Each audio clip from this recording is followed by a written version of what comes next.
Hello, this is Chef John from foodwishes.com with Irish tea cake. That's right, the only thing worse than trying a new twist on a recipe and not having it come out is trying a new twist on a recipe and having no idea if it came out, which is basically what happened here. But anyway, we'll deal with my confusion later. For now, let's just proceed as if everything went according to plan. And by the way, this is not just called Irish tea cake because it's great with tea. It's also called that because tea is one of the key ingredients, which is why we're going to start this operation by brewing up a couple cups. And in case you're keeping score at home, I'm using an Irish breakfast tea, which is a black tea. And after pouring a couple cups of boiling water over a couple bags, I let that steep for about 5 minutes before giving it a squeeze. And then what we'll do is let that cool down until it's just barely warm, at which point we'll use that to soak our dried fruit in. And the dried fruit I decided to go with for this loaf was some currants, some dried sour cherries, and some golden raisins. But of course, for something like this, any dried fruit's going to work. So use what you want. I mean, you are, after all, the quarterback of your Barmbrack, which, by the way, is the ancient Irish name of the fruit loaf this recipe's based on. But anyway, no matter which you use, we're going to go ahead and pour our warm tea over. And we'll simply let that sit out for a couple hours, at which point it should look a little something like this. Right, that fruit's going to rehydrate and plump up nicely. And not only did I strain this to use the fruit for the batter, I also reserved some of the liquid to use in there as well, which may or may not have been a mistake. But anyway, that's how we're going to prep our fruit. And then the other thing we should prep ahead of time is our loaf pan. And all that means is generously buttering it, and possibly putting in a piece of parchment to make it easier to lift out. Okay, that's optional, and the loaf will probably come out anyway, but when cooking, it never hurts to hedge your bets. And then once those things are set, we can move on to the actual cake. And that will start by bringing together our dry ingredients, beginning with 2 kinds of flour, all-purpose, and I'm using some spelt flour, which is by far my favorite whole grain flour, but just regular whole wheat flour would work.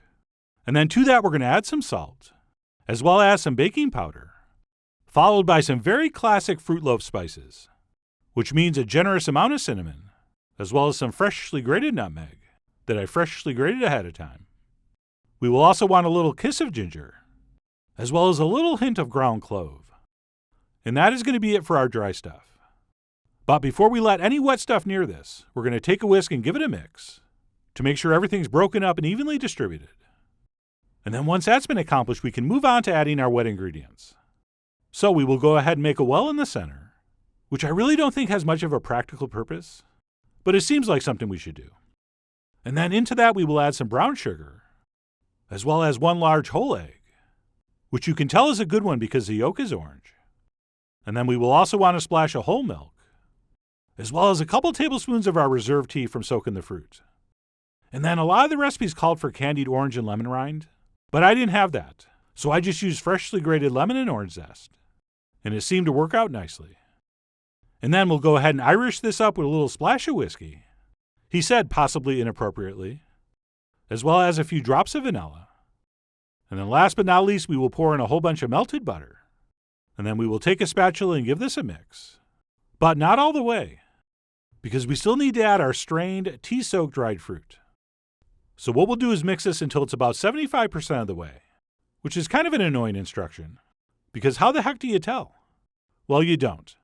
You just mix it until it looks like this, where that flour is almost but not quite fully incorporated. And what we'll do at that point is stop right there and add our fruit. And then we'll continue stirring this until that's just mixed in. And if you're thinking, that looks like a lot of fruit, it really was. But what I was attempting to do here was make a tea cake that was extra fruity and dense and moist. And so I thought by adding a ton of that soaked fruit, along with some of that reserved tea, it would help me achieve that goal. And it sort of did. But as you'll see, there were trade-offs. But anyway, once that's mixed, we'll go ahead and transfer that into our loaf pan. And we'll make sure that's spread out as evenly as possible. And in hindsight, I probably should have made more batter, since this only came like halfway up the pan. But I really thought this was going to rise as it baked, which as you'll see, it really didn't. As in, like, not at all. But anyway, I transferred that in and spread it out. And of course gave it the old tappa-tappa to help settle the batter, but also for good luck. And that's it. I went ahead and transferred that into the center of a 325-degree oven for about 45 minutes until my loaf was firm and a toothpick came out clean, which I didn't film, but it did. And I remember thinking to myself as I pulled this out, that does not look good. Right, it didn't rise, and because it was so low in the pan, the top didn't get any color. But then I remembered, the tops of these get brushed with honey while they're still hot. So I went ahead and drizzled some over and brushed it on. And that did improve the appearance a little bit, so I was feeling a little better. Plus, I assumed that once this cooled down and I sliced in, the inside was going to look beautiful.